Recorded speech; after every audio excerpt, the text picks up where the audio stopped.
ترد من قدر الله شيئا فقال هي من قدر الله.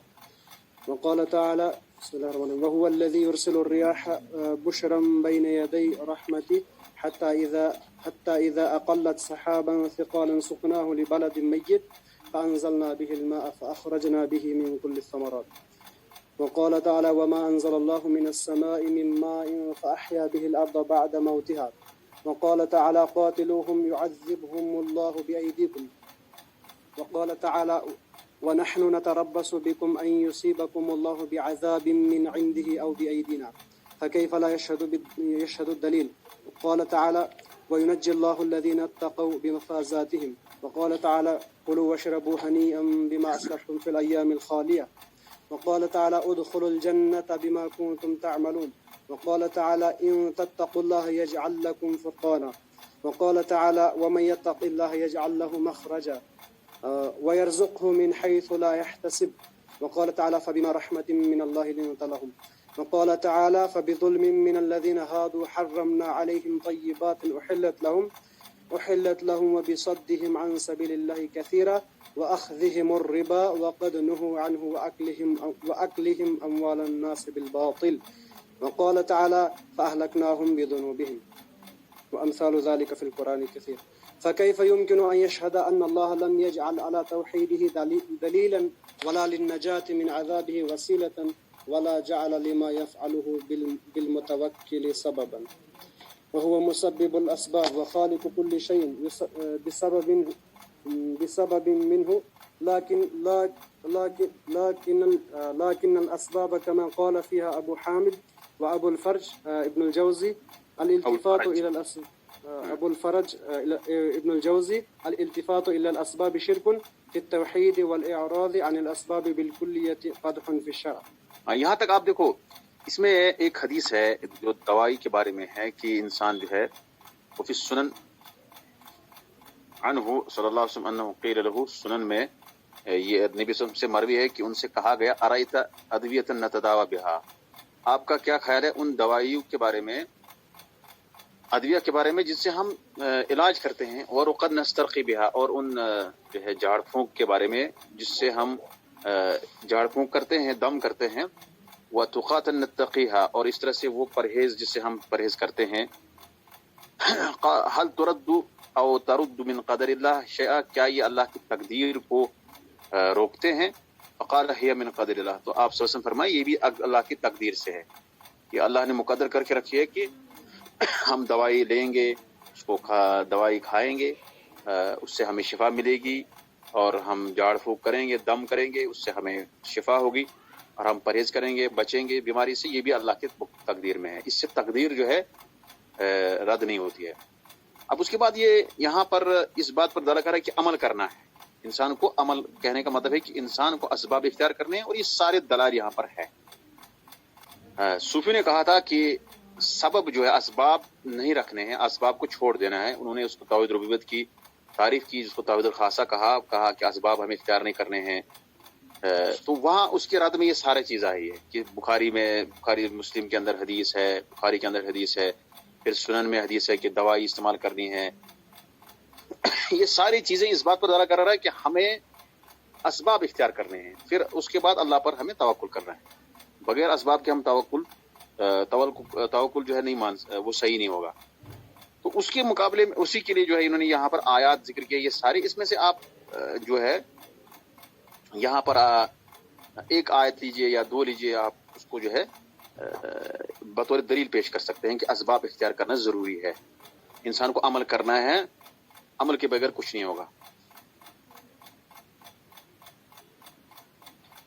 جیسے ایک آیت ہے وما انزل اللہ من السماء من ماء فاحیا بالارض بعد موتها، یہاں پر آیت ہے اللہ تبارک تعالیٰ نے جو بھی آسمان سے نازل کیا پانی وغیرہ، اس کے ذریعے سے اللہ تعالیٰ نے زمین کو زندہ کیا، یعنی زمین کو آباد کیا، جبکہ وہ غیر آباد ہو چکی تھی، اور اس میں جو خشکی آئی تھی، قحط آیا تھا، اس کو اللہ تعالیٰ نے آباد کیا جب بارش ہوئی۔ تو بارش زمین کی آباد ہونے کا ایک سبب ہے، یہ مطلب ہے کہ سبب اختیار کرنا ضروری ہے۔ اسی طرح سے قاتلوہم یعذبہم اللہ بایدیکم، ان سے جنگ کرو، اللہ تعالیٰ ان کو عذاب دے گا تمہارے ہاتھوں کے ذریعے، یہ بھی سبب پر دلال کر رہا ہے۔ یہاں ایک دو آیت آپ اس کو یاد رکھیے بس۔ یا آپ کے پاس جو آیت ہے، آیت نمبر جو یہ کیا کہتے ہیں، وقال تعالی کلوا واشربوا ہنیئا بما اسلفتم فی الایام الخالیہ، سورۃ الحاقہ کی آیت ہے، یہ مشہور آیت ہے، اس کو آپ یاد رکھیں. کلوا واشربوا ہنیئا بما اسلفتم فی الایام الخالیہ، یعنی آخرت میں جنتیوں سے کہا جائے گا کھاؤ پیو آرام سے آپ پیش کرو اس کے بنا وجہ سے جو آپ نے خالی دنوں میں کیا تھا، یعنی کہ دنیا کے اندر جو آپ نے کیا تھا اس بنیاد پر آپ کھاتے پیتے رہو. آپ کو جو بدلہ مل رہا ہے وہ اس عمل کی وجہ سے مل رہا ہے، وہ آپ کو جو بدلہ مل رہا ہے وہ اسی جو ہے آپ نے جو اعمال کیے ہیں. اس کا مطلب ہے کہ اسباب، دنیاوی اسباب اور اخروی اسباب. دنیاوی اسباب کی دلیل کیا ہمارے پاس ہے؟ وما انزل اللہ من السماء من ماء فاحیا بالارض بعد موتها، کہ انسان جو دنیا میں زمین کو آباد دیکھتا ہے یہ بارش سے آباد ہوتی ہے. اللہ کرتا ہے، لیکن سبب جو ہے وہ بارش، اس سبب میں اثر جو ہے اللہ تعالیٰ نے ڈالنا ہے، اللہ تعالیٰ نے رکھا ہے، لیکن سبب جو ہے زمین میں جو فصل اگتی ہے وہ بارش سے اگتی ہے، پانی سے اگتا ہے، وہ اللہ تبھی ہوگا، وہ ایک سبب ہے. اگر انسان یہ جو ہے آباد زمین کرنا چاہے تو اس کے لیے بارش ضروری، یا پانی جو ہے لانا ہے کہیں سے اس میں ڈالنا ہے. یہ دنیاوی سبب کے پر دلالت کرتی ہے آیت. اور اخروی سبب پر یہ کلوا واشربوا ہنیئا بما اسلفتم فی الایام الخالیہ، یہ اخروی اسباب استعمال کرنے پر دلالت کرتی ہے. اس کے علاوہ ساری باقی آیتیں ہیں، آپ اس کو خود دیکھ سکتے ہو ترجمے میں قرآن میں. تو اس کے بعد کہہ رہا ہے کہ وَأَمْثَالُ ذَلِكَ فِي الْقُرْآنِ كَثِيرٌ، اس طرح جیسی مثالیں قرآن میں بہت سارے ہیں جو دنیاوی اسباب اور اخروی اسباب کو استعمال کرنے پر دلالت کرتی ہے. فَكَيْفَ يُمْكِنُ أَنْ يَشْهَدَ أَنْ لَا إِلَهَ أَنَّ اللَّهَ فَكَيْفَ يُمْكِنُ أَنْ يَشْهَدَ أَنَّ اللَّهَ لَمْ يَجْعَلْ عَلَى التَّوْحِيدِ دَلِيلًا، کیسے ممکن ہے کہ یہ انسان کہے کہ اللہ تبارک تعالیٰ نے اپنے توحید پر کوئی دلیل نہیں دی ہے. وَلَا لِلنَّجَاةِ مِنْ عَذَابِهِ وَسِيلَةً، اور اللہ تبارک و تعالیٰ نے جو عذاب ہے اس نے رکھا ہے، اس سے نجات پانے کے لیے اللہ نے کوئی وسیلہ نہیں رکھا. ایسے کیسے کہہ سکتے ہیں ہم؟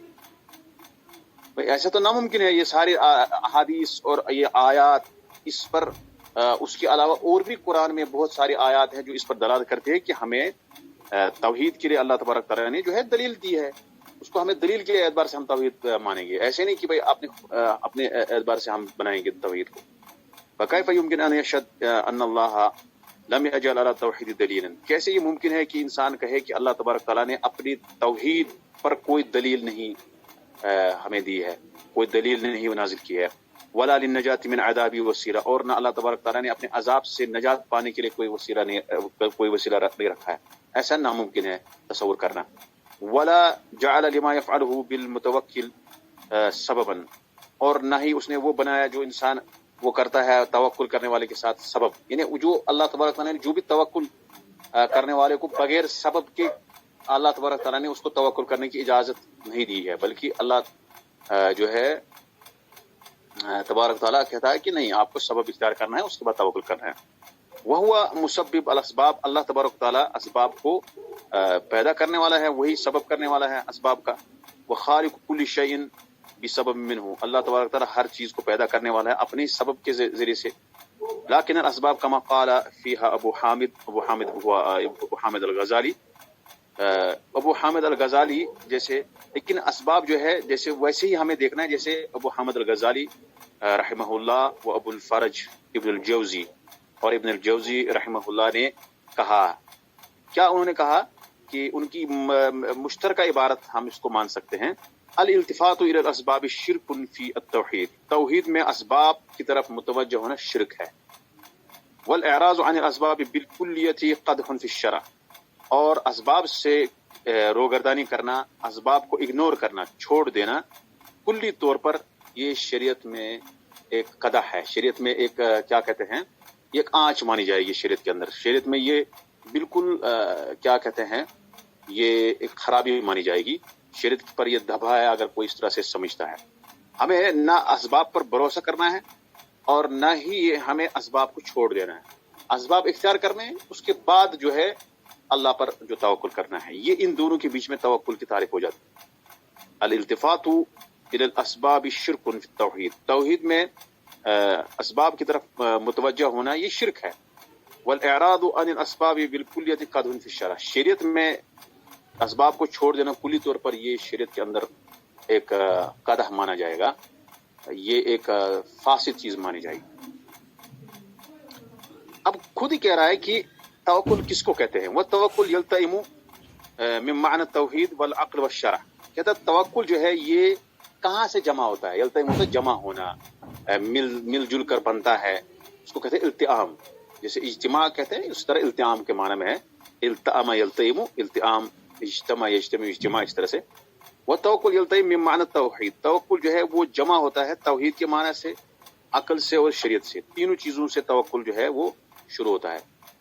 فالمؤمن المتوکل لا یلتفت الی الاسباب، جو مومن اللہ متوکل ہوتا ہے، توکل کرنے والا ہوتا ہے، لا یلتفت الی الاسباب، وہ اسباب کی طرف بالکل متوجہ نہیں ہوتا ہے کلی طور پر۔ بمعنی کیا مطلب اس کا؟ بمعنی انہ، بمعنی ان لا یطمئن الیہا ولا یثق بہا، کہ وہ اس پر مطمئن نہ ہو جائے، یعنی ان کی طرف مطمئن نہ ہو جائے، اس اسباب پر ہی وہ اطمینان نہ کرے اور انہی پر وہ جو ہے یقین نہ کرے، انہی پر وہ بھروسہ نہ کرے۔ ولا یرجوہا، نہ ہی اس کو امید رکھے، ولا یخافہا، اور نہ اس سے ڈرے۔ فإنہ لیس فی الوجود سبب یستقل بحکم، اس لیے کہ دنیا کے اندر یا وجود میں کوئی ایسی چیز نہیں ہے، لیس فی الوجود، وجود میں کوئی سبب ایسی نہیں ہے، یستقل بحکم، اس میں کیا لکھا ہے مطبوع میں ہے لینتقل، جو کسی خاص حکم سے، مطلب اس کا کوئی خاص مستقل حکم ہو، یعنی وہ خود بذات خود کچھ کر سکتا ہو۔ یعنی وجود میں، یعنی کہ کائنات میں کوئی ایسا سبب نہیں پایا جاتا ہے جو خود ہی اس سے کوئی حکم صادر ہو جائے، اس سے کوئی کام ہو جائے۔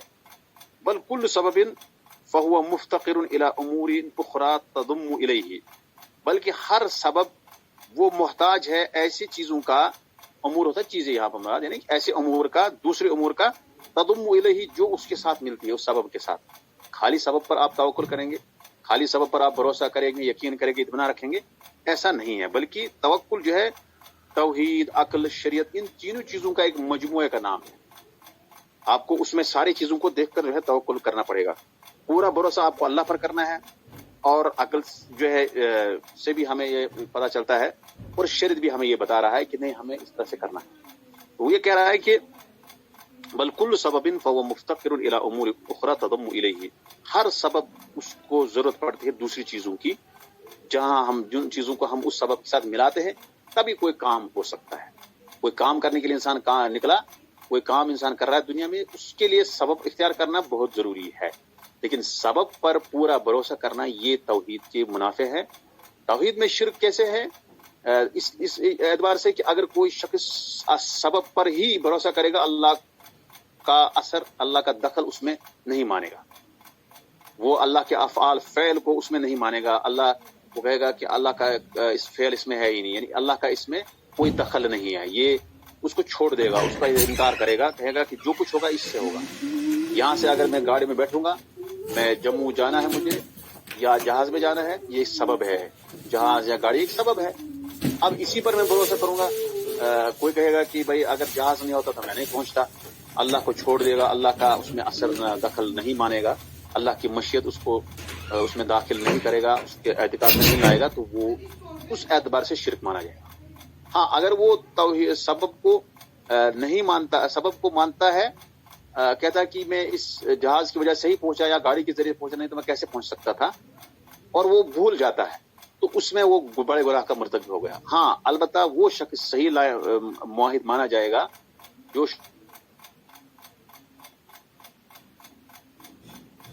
اس کے بعد وہ اللہ پر بھروسہ کرتا ہے، بس ایک ذریعہ ہے اور کچھ نہیں ہے، کیونکہ اس سبب کے ساتھ اور بھی چیزوں کا دخل ہے، اور بھی امور ہوتے ہیں تضم الیہ، جو اس سبب کے ساتھ ملے ہوتے ہیں، تبھی وہ سبب کے ذریعے وہ کام ہو سکتا ہے، جس سبب کے ذریعے ہم کسی کام کو انجام دینا چاہتے ہیں۔ وَلَهُ موانع، اور اس سبب کے کچھ موانع ہوتے ہیں، کچھ رکاوٹیں ہوتی ہے، وعوائق، اور کچھ مشکلات ہوتے ہیں، تمنع موجبہ، اس کا پورا ہونا موجب ہوتا ہے، مطلب یہاں سمجھا پورا ہونا جو ہے جو منع کرتی ہے۔ اب وہ مأثمہ سے میں نہیں جانتا اس لفظ کا کیا معنی یہاں ہو سکتا ہے، موجبوں سے بات پوری ہو جاتی ہے، یہ ایک اس کا سنونیم ہو سکتا ہے، یعنی تمنع موجبہ، جو اس کام کو پورے کرنے میں یعنی جب انسان سبب اختیار کرتا ہے، کہنے کا مطلب ہے کہ جب انسان سبب اختیار کرتا ہے تو اس کو اور چیزوں کی ضرورت ہوتی ہے، تبھی وہ سبب کے ذریعے کوئی کام ہوگا. اور اس سبب کے ساتھ ساتھ ہمارے پاس بہت سارے رکاوٹیں ہیں جو وہ سبب کے ذریعے وہ کام نہیں ہو سکتا ہے. اس سبب میں بہت سارے اور چیزیں رکاوٹیں آتی ہے جس سے وہ کام نہیں ہو سکتا ہے، جس سبب کے ذریعے سے وہ کام نہیں ہو سکتا ہے. یہ کہنے کا یہاں پر مقصد ہے. ہاں آگے پڑھے. العلل التي تنفي التوكل والعلل التي تنفي نوعان أحدهما أن يعتمد على الأسباب ويتوكل عليها وهذا شرك. الثاني أن تترك ما أمرت به من الأسباب وهذا محرم أيضا عليك. دیکھا بل بتا رہا ابھی. ٹھیک ہے. ہاں بل عليك أن تعبده بفعل ما أمرك به من الأسباب وعليك أن تتوكل عليه في أن يعينك على ما أمر به وأن يفعل هو ما لا تقدر عليه أنت بدون سبب منك. وهؤلاء أثبتوا بدون سبب منك وهؤلاء أثبتوا التسبب بدون تسبب منك. وهؤلاء أثبتوا القدر ونفوا عمن شاهده أن يستحسن حسنة يأمر بها أو يستكبها سيئة ينهى عنها فأثبتوا القدر وأبطلوا الشرع وهذا القول أشد منافاة لدين الإسلام من قول نفاة القدر. خلاصہ کلام اس کا یہ ہے کہ مطلب وہی کتنا پیج نمبر ہے یار، یہ پتہ نہیں اس کو کیا ہوا. ہاں خلاصہ کلام یہ ہے کہ العلل التي تنفی التوکل، وہ وجوہات، وہ علتیں جو توکل کے منافع ہیں. کہتا ہے کہ والعلل التي تنفی نوعان، اور وہ علل، وہ وجوہات جو مطلب توکل کے منافع ہیں وہ دو قسم کی. احدهما ان يعتمد على الاسباب، پہلی قسم ہے کہ انسان اسباب پر اعتماد کرے، یعنی اسباب پر اعتماد کرنا، یہ پہلی قسم ہے. یہ توکل کے منافع ہے، جو توکل کے اپوزٹ ہے کہ اسباب پر اعتماد کرنا اور اسی پر بھروسہ کرنا، اس پہ توکل کرنا. وہ هذا شرک، یہ شرک ہے، یعنی اللہ کو چھوڑ کر. تو میں نے بتایا. الثانی ان تترک ما امرت به من اسباب، دوسرا یہ ہے کہ چھوڑ دینا جس کا تمہیں حکم دیا گیا اسباب استعمال کرنے کا. آپ کو اسباب استعمال کرنے کا حکم دیا گیا، آپ اس کو چھوڑ دیتے ہو. یہ بھی توکل کی منافع ہے. دوسری چیز وہذا محرم ایضا علیک، یہ بھی آپ پر حرام ہے. یہاں دو چیزیں ہیں توکل کے منافع. ایک ہے کہ اسباب پر بھروسہ کرنا، وہ تو شرک ہے. اس کی میں نے آپ کو توضیح کر دی کہ شرک کیسے ہے. اگر وہ پورا اسی پر بھروسہ کرتا ہے وہ شرک ہے، اللہ کو چھوڑ، اللہ کا اس میں دخل نہیں مانتا ہے.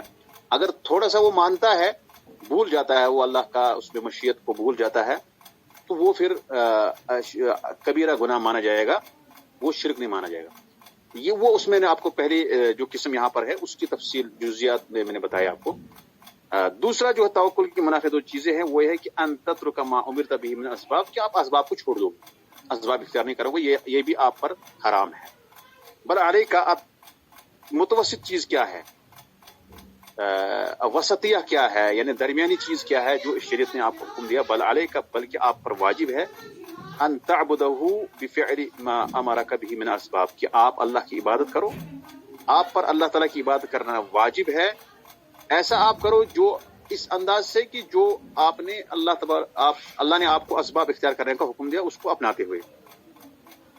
وعلیک ان تتوکل علیہ فی ان یعینک علی ما امر به، اور آپ پر یہ واجب ہے اس پر توکل کرنا، اللہ پر بھروسہ کرنا کہ وہ آپ کو اس چیز کی پر مدد کرے جو اس نے آپ کو حکم دیا ہے.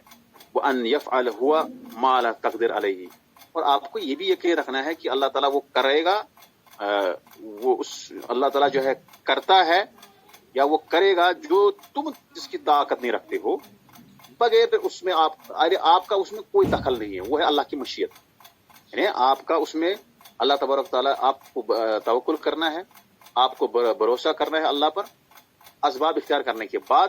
اس کے بعد جو ہے آپ کو یہ کرنا ہے کہ اب اللہ کرے گا، آگے اب اللہ کرے گا، اور اس میں آپ کا کوئی دخل نہیں ہوگا، اس میں کوئی سبب آپ اس میں نہیں ہوں گے، بلکہ وہ اللہ خود کریں گے. اس کے بعد وَهَؤُلَاءِ أَثْبَتُوا الْقَدَرَ، یہ لوگوں نے تقدیر کو ثابت کر دیا. وَنَفَوْا عَمَّنْ شَاهَدُوا أَنْ يَسْتَحْسِنَ حَسَنَةً يَأْمُرُ بِهَا أَوْ يَسْتَقْبِحَ السَّيِّئَةَ يَنْهَى عَنْهَا، اور انہوں نے انکار کر دیا، انہوں نے نفی کی اس شخص کی جو یہ مطلب سمجھتا ہے کہ وہ کسی نیکی کو اچھا سمجھے جس کا اللہ تعالیٰ نے حکم دیا، اور کسی برے کام کو برا سمجھے جس سے اللہ تعالیٰ نے منع کیا، اس کی وہ نفی کرتے ہیں۔ انہوں نے تقدیر کو ثابت کیا لیکن شریعت کا انہوں نے انکار کر دیا۔ شریعت کے بغیر کیسے تقدیر آپ سمجھ سکتے ہیں؟ شرع نے جو بتا دیا ہے۔ وَهَذَا الْقَوْلُ أَشَدُّ مُنَافَاةً، انہوں نے کیا کیا؟ انہوں نے کہا کہ اللہ کو ماننا ہے لیکن باقی جو چیزیں ہیں وہ نہیں ماننی ہے، نہ کسی کو اچھا سمجھ سکتے ہم، نہ ہم کسی کو برا، کسی اچھے کام کو ہم اچھا نہیں سمجھیں گے اور برے کو ہم برا نہیں سمجھیں گے۔ ایسے انہوں نے مطلب اس وجہ سے جو ہے انہوں نے تقدیر کو اصل میں کیا کیا؟ هذا القول اشد منافات لدین الاسلام من قول نفاة القدر، یہ جو قول انہوں نے کیا ہے، یہ جو انہوں نے بتایا ہے، تقدیر کے انکار کرنے والوں سے زیادہ سخت یہی بات ہے۔ جو لوگ تقدیر کا ڈائریکٹ انکار کرتے ہیں ان سے زیادہ یہ قول سخت ہے جو یہ کہتے ہیں کہ جو ہے اسباب چھوڑ دینا ہے، یا کسی چیز کو ہم برا نہیں کہہ سکتے ہیں، کسی چیز کو اچھا نہیں کہہ سکتے ہیں، اس طرح سے یعنی شریعت کا جو ہے انہوں نے خلط ملط کر دیا۔